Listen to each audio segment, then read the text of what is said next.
رحمۃ اللہ وبرکاتہ۔ روزے سے متعلق ایک ضروری مسئلہ اپنے تمام بھائیوں اور بہنوں سے میں عرض کرنے جا رہا ہوں، غور سے سنیے گا اور سمجھیے گا۔ اور وہ مسئلہ یہ ہے کہ جب ہم لوگ روزے کی حالت میں کلی کرتے ہیں یا وضو کرتے ہیں تو کلی کرنے کے بعد منہ میں پانی کی جو تری باقی رہ جاتی ہے تو ہم اسے تھوکتے ہی رہتے ہیں، 5 بار 6 بار تھوک رہے ہیں بس، اور یہ سمجھتے ہیں کہ پوری ایک دم سے تری جو پانی کی ہے منہ میں وہ ختم ہو جائے ورنہ روزہ ٹوٹ جائے گا۔ تو اسی سلسلے میں عرض کرنے یہ جا رہا ہوں کہ کلی کرنے کے بعد پانی کی تری جو منہ میں باقی رہتی ہے اس سے روزہ نہیں ٹوٹتا ہے۔ سمجھ رہے ہیں آپ؟ کلی ہم نے کی، کلی کرنے کے بعد پانی کی جو تری منہ میں باقی رہ جاتی ہے تو اس سے روزہ نہیں ٹوٹتا ہے، لیکن بہرحال افضل اور بہتر یہ ہے کہ آپ ایک مرتبہ تھوک دیں، ایک مرتبہ کلی کرنے کے بعد ایک مرتبہ آپ تھوک دیں تاکہ منہ میں جو پانی کی تری ہے وہ بھی باہر آ جائے۔ لیکن اگر کوئی نہیں تھوک رہا ہے کلی کرنے کے بعد تو پھر بہرحال روزہ اس سے بھی نہیں ٹوٹے گا۔ بہتر صورت یہ ہے کہ کلی کرنے کے بعد ایک مرتبہ تھوک دیں تاکہ وہ تری بھی باقی نہ رہے۔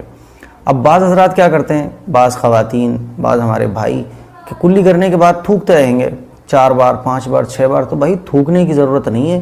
کلی کرنے کے بعد منہ میں جو پانی کی تری باقی رہ جاتی ہے اس سے روزے میں کوئی خرابی نہیں آتی ہے۔ ایک بار تھوک لیں آپ بس، لیکن بار بار یہ سمجھنا کہ صاحب پانی کے تری بالکل بھی باقی نہ رہے ورنہ روزہ خراب ہو جائے گا، تو ایسا نہیں ہے۔ پانی کلی کرنے کے بعد جو پانی کی تری باقی رہ جاتی ہے اس سے روزہ بالکل خراب نہیں ہوتا ہے، بالکل بھی خراب نہیں ہوتا ہے۔ یہ تو ایک مسئلہ ہو گیا ہے۔ دوسرا مسئلہ، عطر کی خوشبو روزے کی حالت میں آپ سونگھ بھی سکتے ہیں اور عطر لگا بھی سکتے ہیں۔ عطر لگانا چاہیے، میں تو اس کی بہت تاکید کرتا ہوں اپنے مسلمان بھائیوں سے اور گھر کی خواتین سے بھی کہ آپ گھر میں اگر ہیں تو خوشبو لگائیے۔ ہمارے مرد حضرات ہیں تو وہ خوشبو لگائیں، اچھا عطر لگائیں، عطر بہترین سے بہترین عطر خریدیں۔ پرفیوم آپ چاہیں تو پرفیوم لگا لیں، کوئی دقت نہیں ہے، لیکن بہرحال خوشبو لگانا یہ سنت ہے۔ اور روزے کی حالت میں آپ عطر کی خوشبو سونگھ بھی سکتے ہیں اور عطر لگا بھی سکتے ہیں۔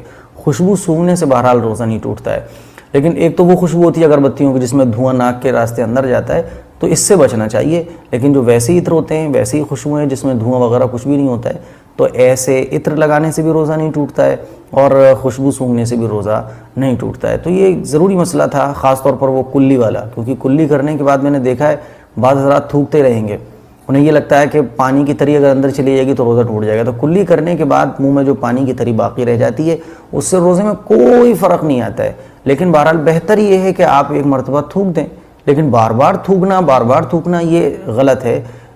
بس ایک بار تھوک دیں، اور اگر کوئی نہیں بھی تھوکتا ہے تب بھی بہرحال روزے میں کوئی فرق نہیں آئے گا۔ تو یہ 2 مسئلے بہت امپورٹنٹ تھے جو مجھے آپ لوگوں سے شیئر کرنے تھے۔ دعاؤں کی درخواست ہے۔